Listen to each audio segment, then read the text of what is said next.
আমি এই মুহূর্তে দাঁড়িয়ে আছি গুণবতী রেল স্টেশনের সামনে। আমার পিছনে দেখা যাচ্ছে গুণবতী রেল স্টেশন। তো আপনারা যারা আমার এই ধরনের ভিডিও দেখেন, আমার ভিডিও ভালো লাগে, অবশ্যই আপনারা কমেন্ট করে বলে যাবেন।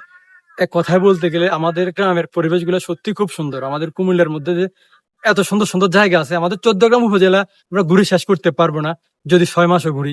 খুব সুন্দর সুন্দর জায়গা আছে। তো আপনারা আপনাদের কমেন্টের মাধ্যমে বলে যাবেন আমি আর কোন কোন জায়গায় 14 গ্রামে যাই যাবো। অবশ্যই আপনারা বলবেন, কারণ আপনারা কমেন্ট করলে সুন্দর জায়গাগুলো হয়তো আমরা তুলে ধরতে পারবো। তো এই অনুভূতি রেল স্টেশনে প্রতিদিন এখানে অনেক ট্রেন আসে। এই স্টেশনে এই ট্রেন থেকে মানুষ কেউ ঢাকা যার, চট্টগ্রাম যার, কেউ আবার ঢাকা চট্টগ্রাম থেকে আসেন। এখান থেকে চাইলে আপনি যে কোনো জায়গায় যেতে পারেন। তো আমাদের কুমিল্লায় কথা বলতে গেলে সবকিছুই আছে। আমাদের কুমিল্লার মানুষের কি নাই, সবকিছুই আছে আমার কুমিল্লার ভিডিও গুলো, সেই কারণে দিয়ে থাকি। ভালো লাগে আমার কাছে। তো আপনারা অবশ্যই বলে যাবেন আপনাদের কাছে আমার ভিডিও গুলো ভালো লাগে কিনা।